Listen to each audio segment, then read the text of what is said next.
ಮದರಸಾದಲ್ಲಿ ಅಭ್ಯಾಸ ಮಾಡ್ತಾ ಇದ್ದಂತಹ ವಿದ್ಯಾರ್ಥಿಗಳನ್ನು ಕೂಡ ಬಿಡ್ತಾ ಇಲ್ಲ ಪಾಕಿಸ್ತಾನ, ಅವರನ್ನು ಯುದ್ಧಕ್ಕೆ ಬಳಸ್ಕೊಳ್ತಾ ಇದೆಯಂತೆ. ಛೀ, ಜನ ಇಲ್ಲ ಅಂತಂದ್ರೆ ಒಪ್ಕೊಳ್ರಿ, ಮಕ್ಕಳನ್ನ ಯಾಕೆ ಯುದ್ಧಕ್ಕೆ ಬಳಸ್ಕೊಳ್ತಾ ಇದ್ದೀರಾ? ರಣಹೇಡಿ ಪಾಕಿಸ್ತಾನದ ರಕ್ಷಣಾ ಸಚಿವ ಖವಾಜಾ ಆಫೀಸ್ ಅವರು ಮಾತನಾಡಿದ್ದಾರೆ. ಭಾರತ ಪಾಕಿಸ್ತಾನದ ಮಧ್ಯ ಹೆಚ್ಚುತ್ತಿರುವಂತಹ ಉದ್ವಿಗ್ನ ಪರಿಸ್ಥಿತಿ, ಮದರಸಾ ವಿದ್ಯಾರ್ಥಿಗಳನ್ನ ನಮ್ಮ 2ನೇ ಹಂತದ ರಕ್ಷಣಾ ಸಿಬ್ಬಂದಿಯಾಗಿ ಕಳಿಸ್ತೀವಿ ಅಂತ ಸಂಸತ್ನಲ್ಲಿ ಮಾತನಾಡುವ ವೇಳೆ ಯುದ್ಧಕ್ಕೆ ಮಕ್ಕಳನ್ನ ಬಳಕೆ ಮಾಡಿಕೊಳ್ಳುವಂತಹ ಮಾತನಾಡಿದ್ದಾರೆ. ಅಗತ್ಯ ಬಿದ್ರೆ ಮದರಸಾದ ಮಕ್ಕಳನ್ನ ಯುದ್ಧಕ್ಕೆ ಬಳಸಿಕೊಳ್ತೇವೆ ಅಂತ ಹೇಳ್ತಾ ಇದ್ದಾರೆ. ತಾಕತ್ತಿಲ್ವಾ ನಿಮ್ಗೆ? ಅನ್ನ ತಿಂತೀರಾ, ಏನ್ ತಿಂತೀರಾ? ಮಕ್ಕಳ್ರಿ ಅವರು, ನಿಮ್ಮ ದೇಶದ ಭವಿಷ್ಯವೇ ಮಕ್ಕಳು, ನೀವೇ ಹುಟ್ಟಿಸಿರುವಂತಹ ಮಕ್ಕಳು, ನಿಮ್ಮದೇ ದೇಶದ ಕಂದಮ್ಮಗಳು. ಪಾಪಿ ಭಯೋತ್ಪಾದಕರನ್ನ ರಕ್ಷಣೆ ಮಾಡ್ಲಿಕ್ಕೆ, ಅವರನ್ನ ಲಾಲನೆ ಪಾಲನೆ ಮಾಡ್ಲಿಕ್ಕೆ ಚಿಕ್ಕ ಮಕ್ಕಳನ್ನ ಬಳಕೆ ಮಾಡ್ಕೊಳ್ತಾ ಇದ್ದೀರಾ ಯುದ್ಧಕ್ಕೆ. ಅವರ ಮದರಸಕ್ಕೆ ಬಂದಿದ್ದ ಏನಕ್ಕೆ? ಪಾಠವನ್ನ ಕಲೀಲಿಕ್ಕೆ, ನಿಮ್ಮ ಯುದ್ಧದ ಬಗ್ಗೆ ಕಲೀಲಿಕ್ಕೆ ಅಲ್ಲ. ಭಾರತ ಪಾಕಿಸ್ತಾನದ ಮಧ್ಯೆ ಉದ್ವಿಗ್ನ ಪರಿಸ್ಥಿತಿ ನಿರ್ಮಾಣವಾಗಿದೆ. ಭಾರತ ಪಾಕಿಸ್ತಾನದ ಮಧ್ಯೆ ರಣಭೀಕರ ಯುದ್ಧ ನಡೆಯುತ್ತೆ ಅಂತ ಅವ್ರು ಅಂದ್ಕೊಂಡು ಈಗ ಮಕ್ಕಳನ್ನ ಬಲಿ ಕೊಡ್ತಾ ಇದ್ದೀರಾ. ನಿಮ್ಮ ಜೀವವನ್ನ ಉಳಿಸ್ಕೊಳ್ಬೇಕು ಅಂತಂದ್ರೆ ನೀವು ಹೋರಾಡಬೇಕು. ಅದು ಬಿಟ್ಬಿಟ್ಟು ಮಕ್ಕಳನ್ನ ಯುದ್ಧಕ್ಕೆ ಕಳಿಸ್ತೀನಿ, ಅವ್ರ ಹತ್ರ ಗನ್ ಕೊಡ್ತೀನಿ, ಅವ್ರಿಗೆ ಮಿಸೈಲ್ ಬಿಡೋದು ಹೇಳ್ಕೊಡ್ತೀನಿ ಅಂತಂದ್ರೆ ಇದು ಯಾವಾಗ ಆಗುತ್ತೆ? Do you have common sense or what?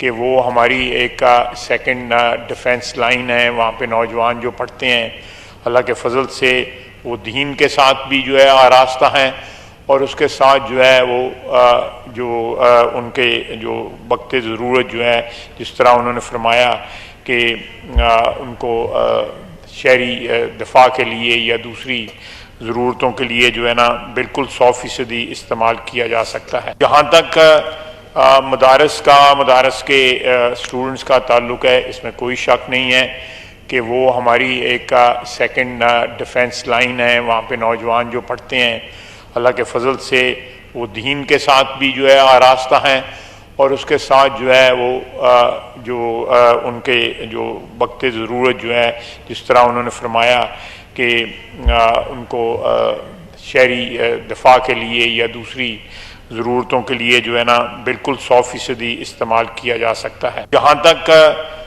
मदारस के स्टूडेंट्स का ताल्लुक़ है, इसमें कोई शक नहीं है कि वो हमारी एक सेकंड ಖವಾಜಾ ಆಸಿಫ್ ಮಾತನಾಡಿರುವಂತಹ ಮಾತದು. ಆತನಿಗೇನೋ ವಯಸ್ಸಾಯ್ತು, ಕಾಡವಾ ಅಂತ ಇದೆ, ಊರು ಹೋಗು ಅಂತಿದೆ. ಈ ಯುದ್ಧ ಅಲ್ಲ ಅಂತಂದ್ರೆ ಇನ್ನೊಂದು ಬೇರೆ ಯುದ್ಧದಲ್ಲಾದ್ರೂ ಅವರ ಪರಿಸ್ಥಿತಿ ನಿಮಗೆಲ್ಲ ಗೊತ್ತೇ ಇದೆ. ಅವರು ಹೇಳ್ತಾ ಇದ್ದಾರೆ, ಆತ ತಪ್ಪ ಹೇಳ್ತಾ ಇದ್ದಾರೆ. ಏನು ಅಂತಂದ್ರೆ, ಮಕ್ಕಳ ಕೈಗೆ ಬಂದೂಕನ್ನ ಕೊಡ್ತೀವಿ, ನಿಮ್ಮ ಹೆಮ್ಮೆ ಅಲ್ಲ ಅದು, ನಿಮ್ಮ ಹೆಮ್ಮೆ ಅಲ್ಲವೇ ಅಲ್ಲ. ಮಕ್ಕಳನ್ನ ಸೇರಿಸಿಕೊಂಡು ಯುದ್ಧ ಮಾಡೋದು ನಿಮಗೆ ಹೆಮ್ಮೆ ತರುವಂತಹ ವಿಚಾರ ಅಲ್ಲ ಅದು. ಮಕ್ಕಳನ್ನ ನೀವು ಯುದ್ಧಕ್ಕೆ ಬಳಸ್ಕೊಳ್ತಾ ಇದ್ದೀರಾ ಅಂತಂದ್ರೆ ನಿಮ್ಮ ಶಕ್ತಿ ಎಲ್ಲಿದೆ? ತಾಕತ್ತಿತ್ತು ಅಂತಾದ್ರೆ, ಭಾರತದ ಜೊತೆಗೆ ಯುದ್ಧ ಮಾಡಬೇಕು ಅಂತಾದ್ರೆ ಸೈನಿಕರನ್ನ ಕಳಿಸಿ. ಅದು ಬಿಟ್ಟು ಮಕ್ಕಳನ್ನ ನೀವು ಯುದ್ಧಕ್ಕೆ ಬಳಸ್ಕೊಳ್ತೀನಿ ಅಂತ ಹೇಳಿದ್ರೆ ಅದು ಏನು? ಅದು ನಿಮ್ಮ ದೇಶದಲ್ಲಿ ಕತ್ತೆಗಳು ಜಾಸ್ತಿ ಇದಾವಲ್ಲ, ಹೋಗಿ ಅದನ್ನ ಮೇಯಿಸುವಂತ ಕೆಲಸಗಳನ್ನ ಮಾಡಿ. ಇನ್ನೊಂದು, ಭಯೋತ್ಪಾದಕರನ್ನ ನೀವು ರಕ್ಷಣೆ ಮಾಡಲಿಕ್ಕೆ ಮಕ್ಕಳ ಕೈಗೆ ಆಯುಧವನ್ನ ಕೊಡ್ತಾ ಇದ್ದೀರಾ. ಭಯೋತ್ಪಾದಕರನ್ನ ನೀವು ರಕ್ಷಣೆ ಮಾಡಲಿಕ್ಕೆ ಮಕ್ಕಳನ್ನ ಗುರಾಣಿ ತರ ಬಳಕೆ ಮಾಡ್ಕೊಳ್ತಾ ಇದ್ದೀರಾ. ನೀವು ಭಾರತದ ಜೊತೆಗೆ ಯುದ್ಧ ಮಾಡ್ತಾ ಇದ್ದೀರಾ. ವಾ, ಏನು ಹೇಳಬೇಕು ಇದಕ್ಕೆ? ಭಾರತ ಯುದ್ಧ ಮಾಡ್ತಾ ಇದೆ ನಿಮ್ಮೊಂದಿಗೆ, ಸಂಘರ್ಷಕ್ಕೆ ಇಳಿದಿದೆ ನಿಮ್ಮೊಂದಿಗೆ. ಚಿಕ್ಕ ಮಕ್ಕಳಲ್ಲ ಜೊತೆ ಅಲ್ಲ, ಮದರಸಾದಲ್ಲಿ ಅಭ್ಯಾಸ ಮಾಡ್ತಾ ಇದ್ದಂತಹ ಮಕ್ಕಳ ಜೊತೆ ಅಲ್ಲ. ರಣಹೇಡಿ ಪಾಕಿಸ್ತಾನ, ನರಿ ಬುದ್ಧಿ ಪಾಕಿಸ್ತಾನ ಅಂತ ಇದಕ್ಕೂ ಜಾಸ್ತಿ ಏನ್ ಬೇಕು? ವಿಶ್ವಸಂಸ್ಥೆಯೇ ನಿಮ್ಮನ್ನ ನಂಬುತ್ತಾ ಇಲ್ಲ. ಹೀಗೆ ಟ್ರೈನಿಂಗ್ ಕೊಟ್ಟೆ ಆಗ್ತಾ ಇರುವಂತಹ ಕೆಲಸ. ಯಾವ ದೇಶಗಳು ಕೂಡ ನಿಮ್ಮತ್ತ ತಿರುಗಿ ಕೂಡ ನೋಡ್ತಾ ಇಲ್ಲ. ಕಾರಣ ಭಯೋತ್ಪಾದಕರನ್ನ ಸಾಕಿ ಬಿರಿಯಾನಿ ಕೊಟ್ಟು ಮಟನ್ ಕಬಾಬ್ ಕೊಟ್ಟು ಬೆಳೆಸ್ತಾ ಇದ್ದೀರಾ ಎನ್ನುವಂತಹ ಕಾರಣಕ್ಕೆ. ಛೀ, ನಾಚಿಕೆ ಆಗ್ಬೇಕು. ಮಕ್ಕಳನ್ನ ನೀವು ರಣರಂಗಕ್ಕೆ ಬಿಡ್ತಾ ಇದ್ದೀರಾ ಅಂತಂದ್ರೆ ಅದೆಷ್ಟು ಹೊಲಸು ಅಂತ ನೀವೇ ಲೆಕ್ಕ ಹಾಕಿ.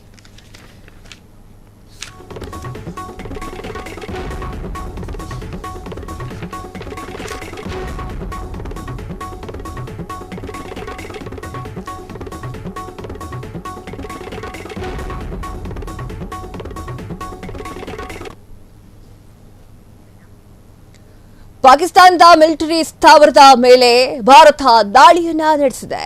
ಎಸ್, ಪಾಕಿಸ್ತಾನದ ಮಿಲಿಟರಿ ಸ್ಥಾವರಗಳ ಮೇಲೆ ಭಾರತ ದಾಳಿ. ರಾಠಾಡ್ ಕೇಂದ್ರ ಕಮಾಂಡ್ ಕಂಟ್ರೋಲ್ ಸೆಂಟರ್ಗಳಲ್ಲಿ ದಾಳಿ. ರಫೀಖಿ, ಮುರೇದ್, ಚಕ್ವಾಲ್ ಇದರ ಮೇಲೆ ದಾಳಿಯನ್ನ ನಡೆಸಲಾಗಿದೆ. ಚುನಿಯಾನ್ ಸ್ಥಾವರಗಳ ಮೇಲೆ ಭಾರತೀಯ ಪಡೆಗಳ ದಾಳಿ ನಡೆಸಿದ್ದಾರೆ. ಫೈಟರ್ ಜೆಟ್ ಮೂಲಕ ಖಚಿತ ಗುರಿಯನ್ನ ಇಟ್ಟುಕೊಂಡು ಆಯುಧಗಳನ್ನ ಬಳಕೆ ಮಾಡಲಾಗಿದೆ. ಪಸ್ರೂರ್ ರಾಢಾರ್ ಕೇಂದ್ರ ಧ್ವಂಸ ಮಾಡಿರುವಂತಹ ಭಾರತದ ಸೇನೆ. ಸಿಯಾಲ್ಕೋಟ್ ಏವಿಯೇಷನ್ಸ್ ಬೇನ್ಸ್ ಧ್ವಜವನ್ನ ಧ್ವಂಸ ಮಾಡಿದೆ. ಪೌರವರ ಪ್ರಾಣಕ್ಕೆ ಕಂಟಕವಾಗದ ರೀತಿಯಲ್ಲಿ ಭಾರತ ಈ ಒಂದು ಧ್ವಂಸವನ್ನ ಮಾಡಿದೆ. ಪಾಕಿಸ್ತಾನದ ಮಿಲಿಟರಿ ಸ್ಥಾವರಗಳ ಮೇಲೆ ಭಾರತ ದಾಳಿಯನ್ನ ಮಾಡಿದೆ. ಸೊ ಭಾರತ ದಾಳಿಯನ್ನ ಮಾಡಿದೆ, ಅದು ಕೂಡ ಇನ್ನೊಮ್ಮೆ ಹೇಳ್ತೀನಿ, ಅಲ್ಲಿರುವಂತಹ ನಾಗರಿಕರ ಮೇಲೆ ದಾಳಿಯನ್ನ ಮಾಡ್ತಾ ಇಲ್ಲ.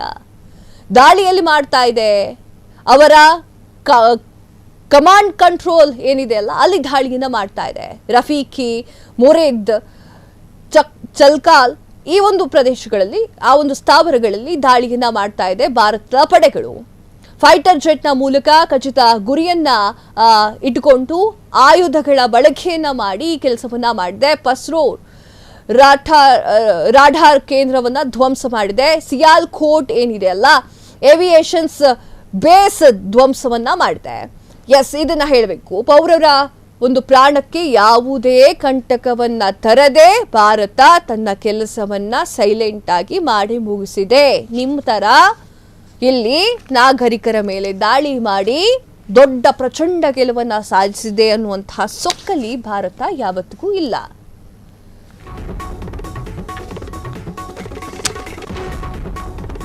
ಇದಿಷ್ಟು ಇವತ್ತಿನ ಸುದ್ದಿಯಾಗಿತ್ತು. ಮತ್ತಷ್ಟು ಸುದ್ದಿಗಳಿಗಾಗಿ ನೋಡ್ತಾ ಇರಿ ಫ್ರೀಡಂ ಟಿವಿ. ಇದು ಜನಸಾಮಾನ್ಯರ ಶಕ್ತಿ.